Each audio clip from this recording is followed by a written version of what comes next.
Hello everyone, welcome to my channel simple life.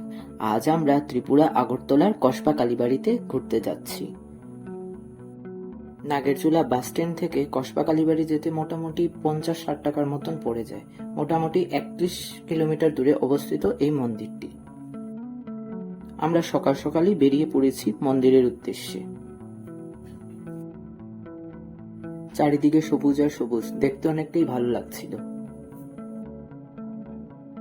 এবার আমরা পৌঁছলাম শ্রী প্রসিদ্ধ কসবা কালীবাড়ির মায়ের মন্দিরে। মন্দিরে উঠতেই ছোট ছোট কিছু স্টল আছে, সেখান থেকে মার পুজোর সামগ্রী কিনতে পাওয়া যায়। আপনারা গেলে পরে ওখান থেকে আরামসে কিনতে পারবেন।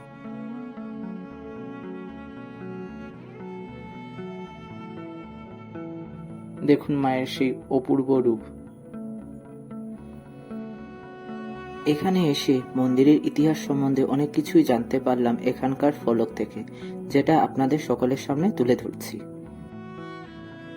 এই জায়গার প্রাচীন নাম ছিল কৈলাসগড়। এখানে ছিল ত্রিপুরা রাজাদের গড় বা দুর্গ।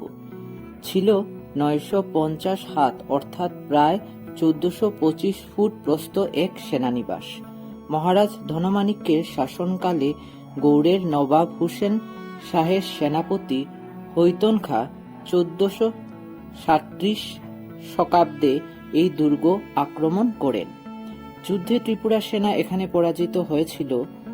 1450 হইতে 1452 শতাব্দে মহারাজ বিজয়মাণিক্য গড়ের গৃহে বর্তমান বিগ্রহ স্থাপন করেছিলেন।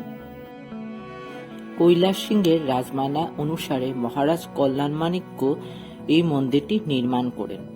কৃষ্ণবর্ণ প্রশস্ত নির্মিত সিংহবাহিনী মহিষাসুর মর্দিনী দশভুজা ভগবতীর মূর্তি। পদতলে শায়িত শিব, সে কারণেই হয়তো দেবী এখানে কালী হিসাবে পূজিত হন। সারা বছরই পুণ্যার্থীদের ভিড় লেগে থাকে মন্দিরে। মন্দিরের সামনে বড় দিঘিটি কমলাসাগর নামে বিখ্যাত। মহারাজ ধনমাণিক্য তার স্ত্রীর নামে এই দিঘিটির নাম। মন্দিরের পাশেই রয়েছে কাঁটাতারের বেড়া, যার ওপারে হলো বাংলাদেশ। এপ্রিলে মন্দির সংলগ্ন চত্বরে এক বড় মেলা বসে। সে সময় পুণ্যার্থীদের ঢোল নামে এখানে। প্রতি রবিবার ভারত বাংলাদেশের যৌথ উদ্যোগে একটি হাট বসে এখানে।